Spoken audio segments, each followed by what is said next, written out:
So I chose to call this talk Taming Metadata in the Wild for End-to-End. Oh. Sorry about that. Here we go. So here you can see a cowboy taming cows and wild animals, and I think that's how we see it a little bit, at least. You know, imagine these aren't cows, but tables and columns and dashboards and queries. And I guess to some extent it's true, but a lot of what we do is actually just parsing SQL, which is not always that fun. It can actually be quite frustrating.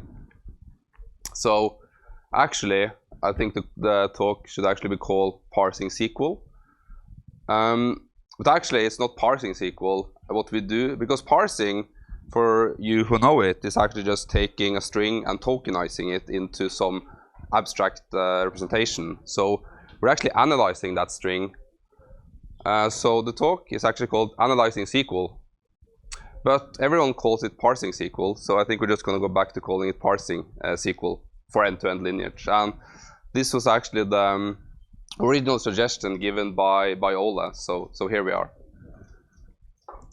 And with that, I will welcome you into the rabbit hole that is SQL parsing. So a little bit about me. I'm the co-founder and CTO of Alvin. I was previously in Unicast, and as you can see, I like to do talks in this t-shirt. I do a bit of music, some coding projects on the side, and I'm also currently learning how to swim. So it's a bit about me.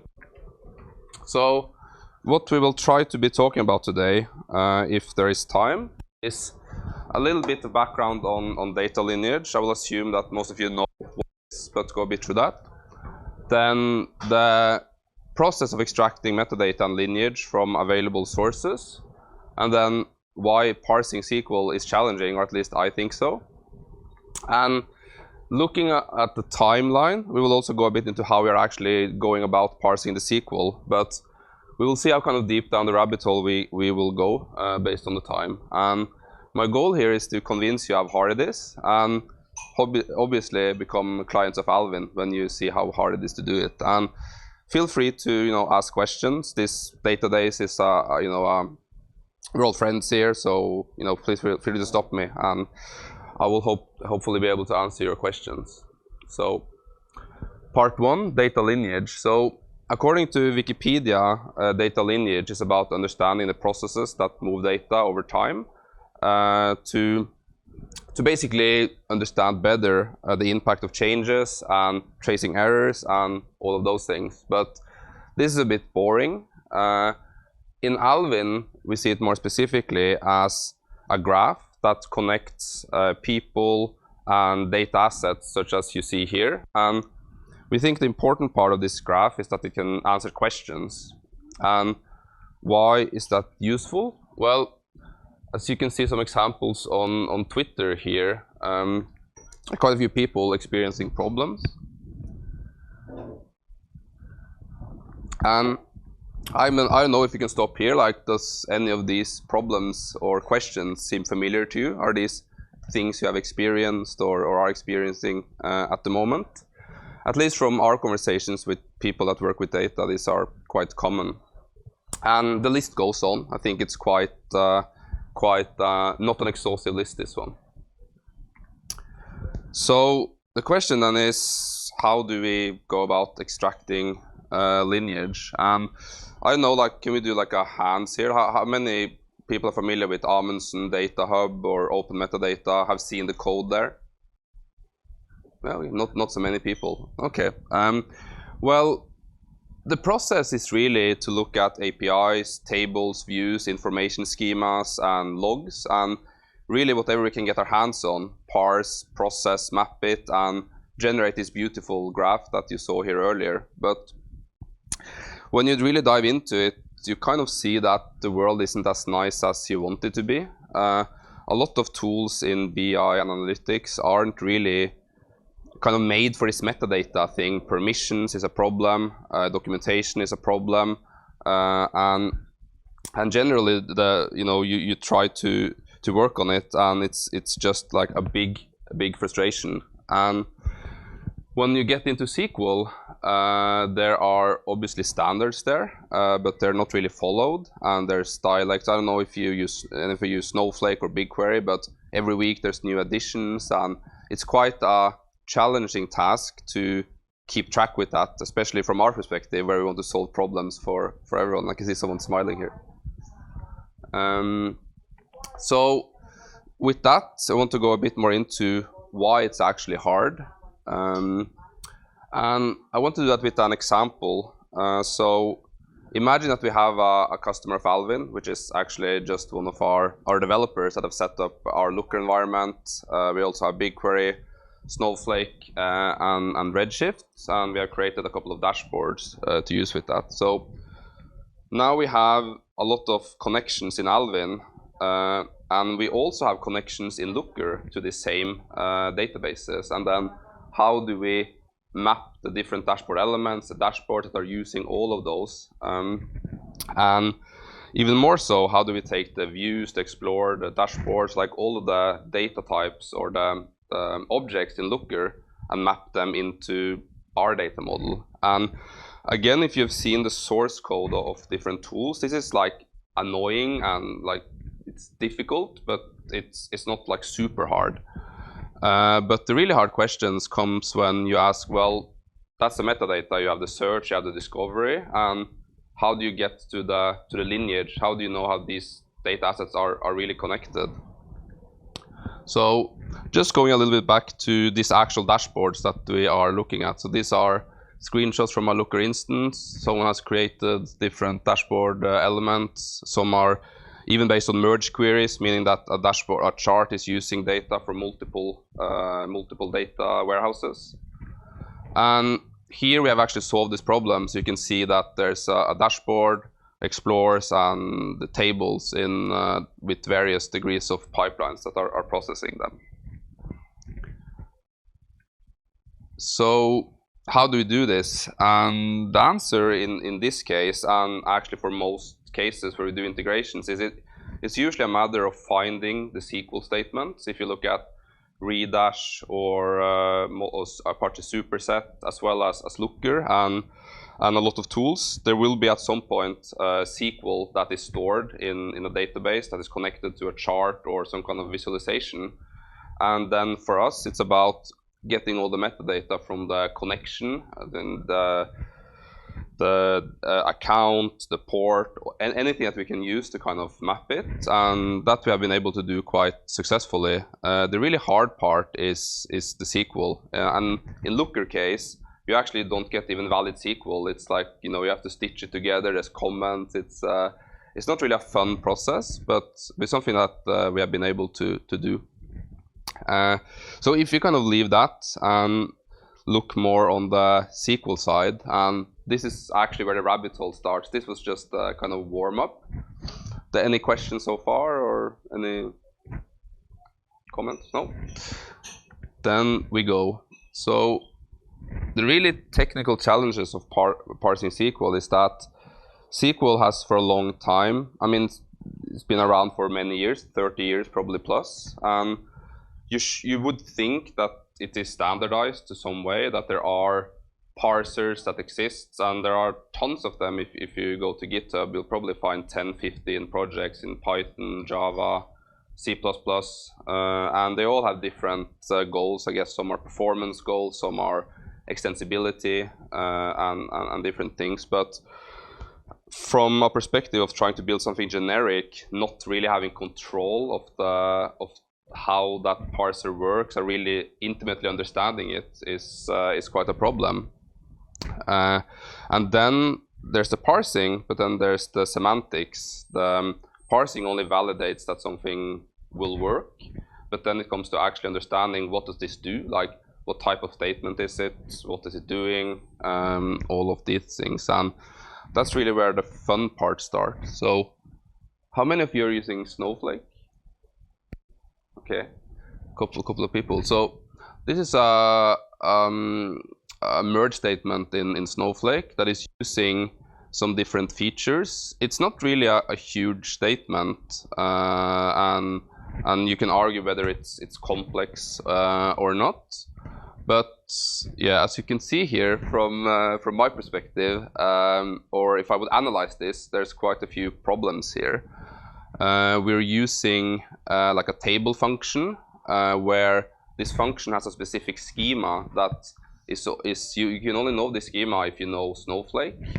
There are unqualified column references, meaning that what table is this coming from, and quite a few things that are going on here.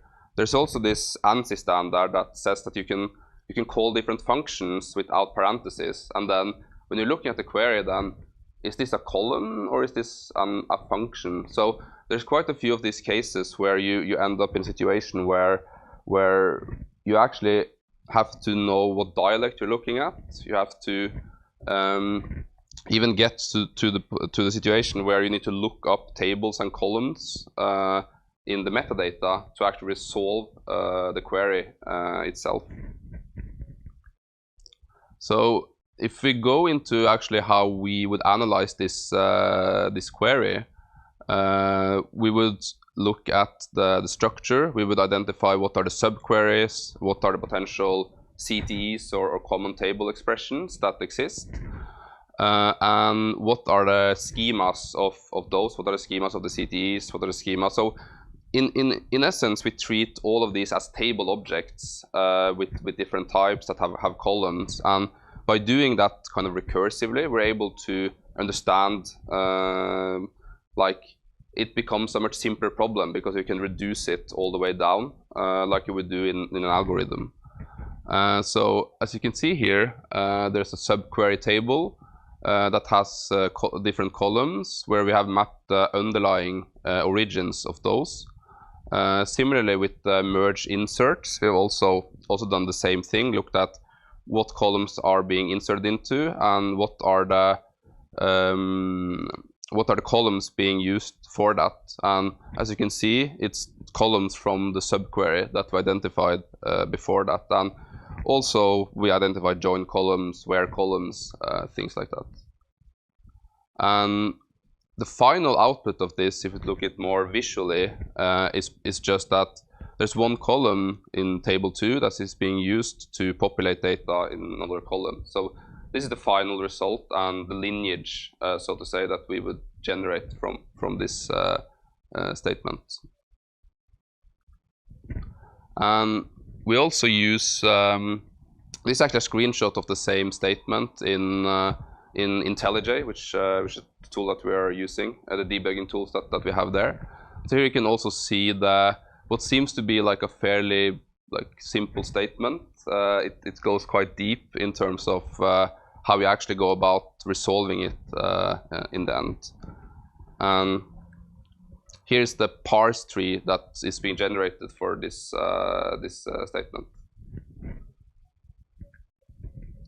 So now I will want to go a bit into, what we showed here didn't really happen in a day. So I want to step back and kind of walk you through the journey and kind of see, like I said, on the time, how far we get into the rabbit hole. But this actually started when it was just me and Dan, and we had a pilot project with a pretty big client, and this pilot project in itself, I guess, didn't go too well, but we got a lot of good nuggets from them, and they started talking about we want to really understand what tables are being used by what teams and people, and use that for different purposes, like attributing cost or usage, or understanding more kind of what's going on in their warehouse. So of course, you go to Python, you install SQL parse, and you try to get started. And in the first version, the only thing we were able to do was to just identify tables that was being used, like any reference to a table in a SQL statement. We called it Percy the parser, and we were quite proud of what we had created. Let me see. Let's move to the next one. Then in the next iteration, we did a bit better. We were able to classify what statement type it was, and also like the usage of tables, like are these tables sources or destinations in a given query. Then I think, I don't know, we had a really good conversation yesterday with Michael from Cree, and I think he said, even before I said it, that if you're going to do parsing and very hardcore stuff, like you just cannot use Python. And this experience the pains of really as well, that once you got to a certain scale, this tokenization process that I was talking about was taking forever. Could be like up to 10 seconds for a big query, which is quite unacceptable. And so what we did was we tried to identify the performance critical parts of the Python code. We used Python to compile it into C, and you can actually see some of the code that was written to do that. It was a bit disappointing, or we actually managed to double the performance, but like double something that's really bad, or really bad, is still really bad. And we really had to look for other options. We also found that table level lineage was like, you know, if you're good at regexes, you can probably solve that to some extent. So we realized that we actually need column level lineage if we want to build a company on this. Then our gaze fell on Antler, which is a so-called parser generator. So it's a bit different than other parser frameworks, which is usually tied to, let's say, Python or C, like Flex or Bison, these really high-performance parsing frameworks. Antler allows you to write a grammar in a certain format, and you generate code in up to 50 languages. So it gave us a lot of flexibility, and the developer experience with the debugging tools and everything kind of found a sweet spot for us in terms of speed of development and performance that we were getting out of it. And yeah, massive improvements, like down to milliseconds. The framework was caching a lot of tokens, a lot of things that I don't understand, but it was a lot faster. Great tooling. Also, we use Kotlin for everything, which I haven't seen that many companies do yet, but a lot of people like it when we are hiring and talking to them. I think a lot of people are a bit tired of Java, so Kotlin has been a good choice for us. The big thing here is that we now can do column level lineage, or at least have the foundation, but we suddenly realized that these very basic statements like hello world of SQL was not working, because you have these statements like, what does this mean, select star or select AB? There's multiple tables. How can we actually resolve this? Does anyone know what we did, or would anyone try to make a guess? No? Yeah, it's quite a long bulk of text here, but essentially what you have to do in these cases is actually look up the metadata, the tables and the columns that exists in the database or warehouse, and insert them essentially into the parse tree and see what's there. So only by doing that can you resolve these ambiguous references, which is, you can kind of see this as, I don't know how many of you are using tools like SQL Fluff or kind of SQL linting. So essentially, if you follow all those practices, when we parse, we don't have to do any lookups, because we can identify ambiguities, and if we find them, we will actually do a lookup to, you know, we don't want to look up everything to save performance and speed and network traffic. So if you have SQL Fluff, we can probably do everything without ever doing these lookups. But see that most people don't, you know, follow these rules, and it can be quite messy and environments that you work with. Then I think after this, it was really just working with a lot of beta customers, tons of edge cases, spending weeks and months with documentation of the different platforms to solve for all the additions to the dialects and weird kind of features they were supporting, and had to add a lot of at the end of the day, you're basically building a compiler that keeps track of scopes in subqueries and CTEs, and if you have a renaming in an inner scope, you need to have like a stack. So it kind of got to the point where you're basically building a compiler. And since BigQuery, I don't know how many of you are using BigQuery.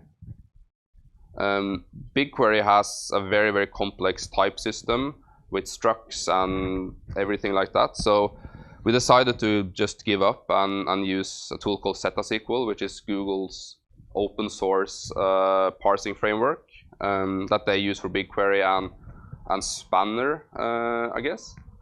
And with that, we managed to also enable full column level lineage for struct fields and all of those things. But I would tell it didn't come for free as well. It was documentation is also quite sorely lacking. So it was a lot of trial and error there as well. So the parser V1 for this next evolution that we're currently rolling out, we are basing it on relational algebra, which I would say is like the next step in our journey, and that's like another dimension of rabbit hole. So I think that's a topic for a very different type of talk. With that, I will say thank you for your attention and open the floor for any questions or input.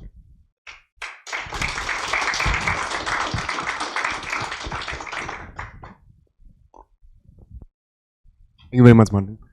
Any questions? So I can see obviously how useful this could be for dependency management, especially obviously in the ETL. You didn't really talk much, so you showed the graph that was generated in the end. Mm-hmm. Can I get a JSON version of that? Can I get alerts? Like, what can I actually like? How can I work this into my reporting? Yeah, well, this talk was mainly focused on kind of the journey of our lineage framework and how it has evolved over time. But certainly, this is what we do in our product. We take all of this data and operationalize it and enable these use cases, so we can actually have those alerts and essentially tooling around your pipelines and yeah. So yeah, I'm happy to schedule a demo or something after. Very happy to do that and talk a bit more about it. Yeah, sure. I think this level of metadata generation is very similar. Well, it's an excellent topic related to the bundling versus not bundling. Yeah. So that I'm very interested. Yeah, cool. Absolutely, let's chat. I think that's kind of it's something that I kind of wrote down on my notes as well. If it would be a discussion, so I'm happy that you brought it up. I think we kind of see this as this layer that in our conversation with data engineers and people working in their own environments, it's usually there's a reason why they have the tools they have, and you have to be quite humble. And it's like you can't assume that they will just throw everything they have out and just start using like this super bundled tool. I think there's very, very few points in time where a company is in a situation where they can go completely greenfield, right? There's always legacy and things like that. So our thinking is really how can we, enable these companies to just hit the ground running and just be useful in their stack immediately, and kind of give them this. I mean, to some extent, we're also thinking this was mentioned this bundling conversation this morning about this data OS and whatnot, and to some extent we see this potentially could be that, like this very extensive toolkit that lives side by side with your data environment.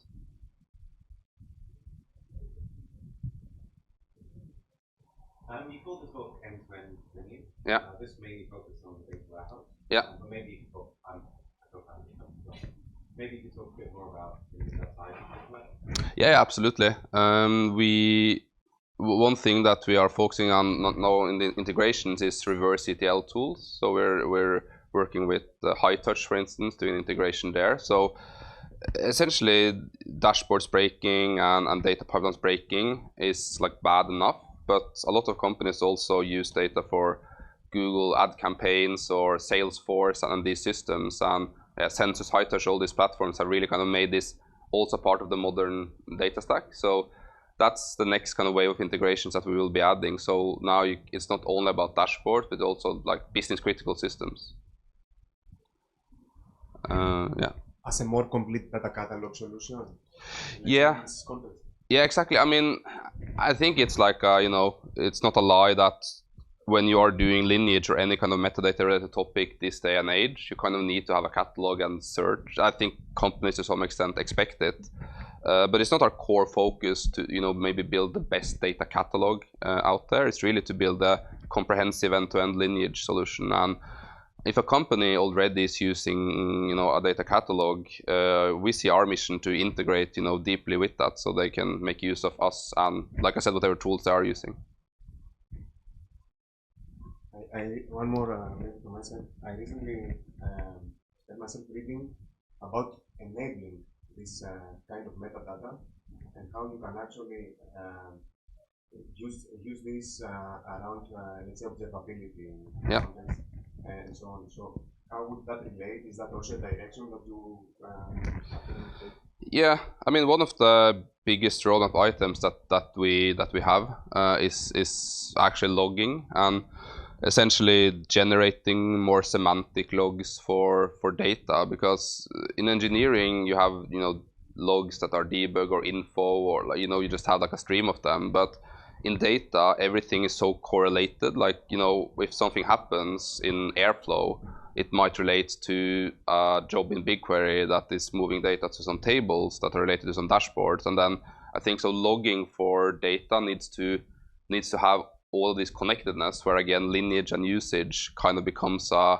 central piece of building that logging infrastructure as well. And then based on logging, of course, then the natural step is alerting, monitoring, all of those things. Yeah, I very much agree. Any more questions? Then thank you very much, Martin, one more time. Thank you. Please an applause.